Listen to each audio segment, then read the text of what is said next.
Hey guys, Todd Helms with Wingmen here to bring you an onXhunt app tip. We're going to talk about finding permission, getting landowner permission to hunt. And obviously for the Wingmen, it's going to be birds. It's going to be upland birds, and it's going to be waterfowl, ducks, geese. It's a private land game, a lot of it. And knowing how to access information with onX, I think a lot of guys probably have a pretty fair idea how to do that, but there's some etiquette to getting permission from private landowners. And once you have that permission, etiquette in retaining permission and basically making sure that you get invited back. So we're gonna go through some steps in how to do that. We're out driving around right now looking for birds. We found a few. Weather's pretty nice in our area. A lot of our birds have pushed back north, reverse migrated on us.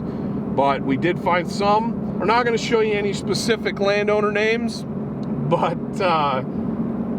we did find some birds, and I think we're going to be able to show you how we go about getting permission using onX.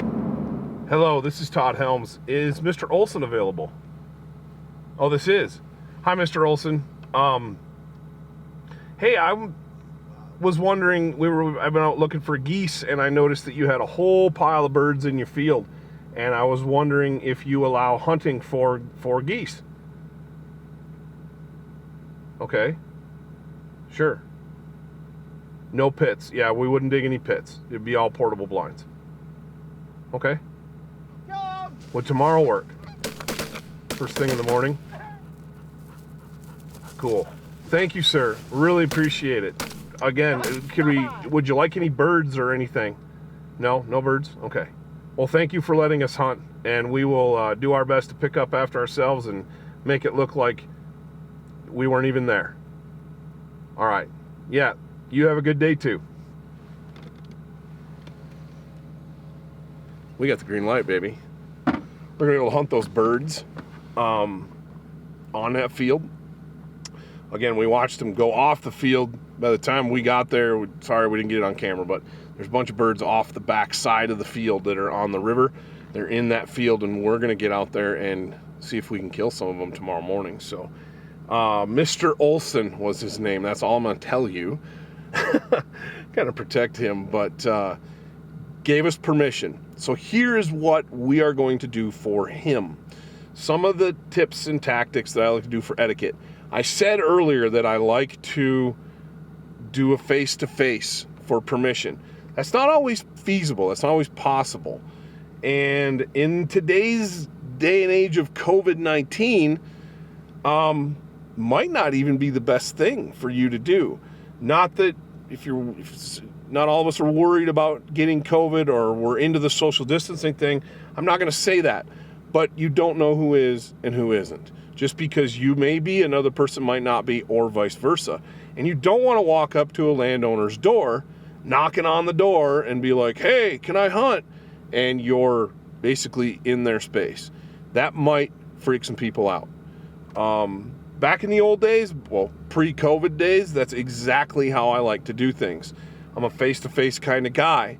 I also think that when that's possible, meeting someone face-to-face, a handshake if they can, I think that says a lot about who you are and your intention as a person. Not to mention, it puts a face with a name. So when you're out hunting that property in the next few days, there's a name with a face. That landowner has met you, they see you out there, they know who you are.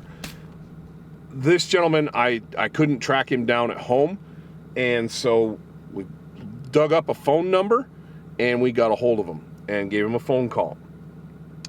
He gave us permission to hunt the field, but here's some of the things that we're gonna do, and these are some of the etiquette tips. I've already said COVID-19's kind of put a spin on things, and that's okay. We're all dealing with that. Maybe face-to-face isn't the best way. Social media communications, that works. Phone call worked in this case. We are going to take care of that land like it is our own while we are out there. Etiquette-wise, once we're done hunting, we're going to pick up all of our trash. And I mean all of it. Candy wrappers, any garbage that is or isn't yours. If you find garbage, pick it up, pack it out. Here's one thing I think a lot of people forget. A lot of guys are really good about picking up empties, but what about your wads, your shotgun wads? Are you gonna be able to find all of them? Probably not. But is it gonna hurt you to take an extra few minutes and walk around your hunt area where you hunted in the morning and fired shots and pick up some of the wads that are laying on the ground? Now, some fields it's easier than others. Corn stubble fields with a lot of residue on the ground, those wads might be pretty tough to find. In a dirt field or a stubble field, they can be pretty easy to find. They can be pretty obvious laying there. Pick them up. You'll be amazed after a morning or an evening of shooting how many wads there are laying around out in the field. It's a lot of plastic that's going to go into the soil in that farmer's field. You don't know if he's going to turn cows out on it later. I've heard stories of cows actually eating a wad and getting sick. I don't know if that's true, but it's a story. I'm not willing to take that chance. That's a black eye on hunters. Plus, it just looks bad if you just walk away and there's a whole bunch of wads laying out there in the field. Take 15 minutes, go for a walk, try to pick them up. Well, we heard this gentleman say no pits. That's fine. We weren't going to dig a pit anyway. But if you can get permission to dig a pit and the expectation is that you fill it in at the end of the year, make sure that you do a good job, because a lot of times when we're digging pits, it's hard to get that filled back in and compacted the way back to its original state. So keep that in mind. We've gone to using layouts, obviously been using layouts for years, but we've gone to kind of using A-frames too in the last year and a half, and there's very, very minimal footprint left on the land. The landowners don't even know we're there. Here's another tip for you. Coming up on Christmas, one of the things that I like to do at Christmas is if I have some landowners that I've gotten to know a little bit, or I've hunted spots pretty regularly, one of the things that I'll do is I'll go and I'll grab some sort of a Christmas gift. And I'm not talking extravagant stuff, but even if it's just a Christmas card, if you make sausage sticks or snack sticks, as you've seen in a video that we've done, out of some of the birds you've shot, maybe take a bag, maybe some cookies, even just a thank you Christmas card. That says a lot. That says that you really value that person's land and you really value them letting you access that land to hunt.